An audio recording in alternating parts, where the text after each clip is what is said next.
Last week we posed the question, could we see increased volatility in the month of October? And if last week is any indication as to what the rest of the month is going to be like, well then buckle up because it's going to be a roller coaster ride.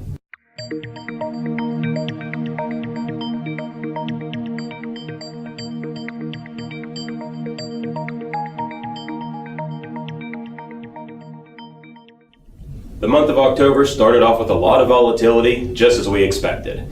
The S&P 500 was down about 1%, while the Dow Jones was flat, but the big story was the NASDAQ and the Russell 2000, with the NASDAQ down a little bit over 3%, and the Russell 2000 was down almost 4.5%.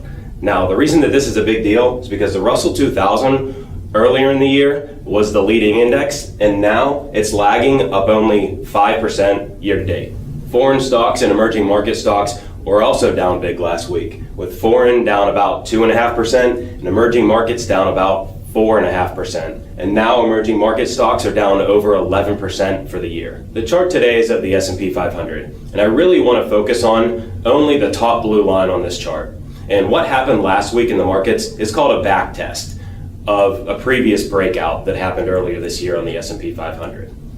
Now, back tests are normal with the fluctuations of the market, but what we're really looking for is for the S&P 500 to hold the line, the top blue line, at 2885. If that holds that line, we could see another move upwards and another nice bounce in the coming weeks.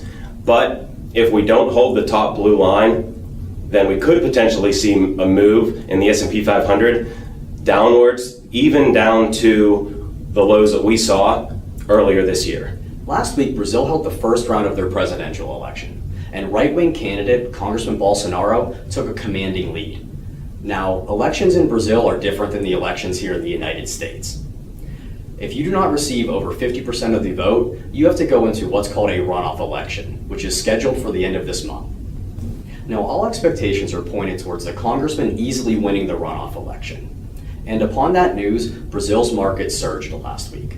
Now, that's welcoming because Brazil is a large part of the emerging market index, which has been struggling all year. And hopefully this news can help revitalize the struggling index. Last week, the Federal Reserve released their balance sheet on Thursday.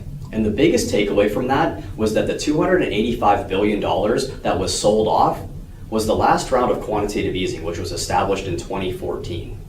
Now, the first round of quantitative easing happened in 2009, right after the financial crisis. And the plan was for the Federal Reserve to start buying assets and help prop up the financial markets. And then a second round of quantitative easing happened in 2014 when it looked like the markets were going to crash again. Now, there are a lot of analysts that believe that the run-up that we've seen in the market over the past 10 years has been based solely upon quantitative easing. And now that quantitative easing is starting to become undone, we're going to see if they were right or not. And this is just another reason that we feel that we're going to see increased volatility in the month of October.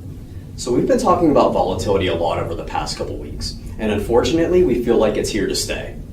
And a couple other reasons are that earnings season is going to be ramping up shortly, the 10-year Treasury is at rates that we haven't seen for years, and midterm elections, which historically is a volatile time anyways, is going to be coming up in the next couple weeks. Thanks for watching, and we strive to give you everything that you need to know about the markets in 5 minutes or less.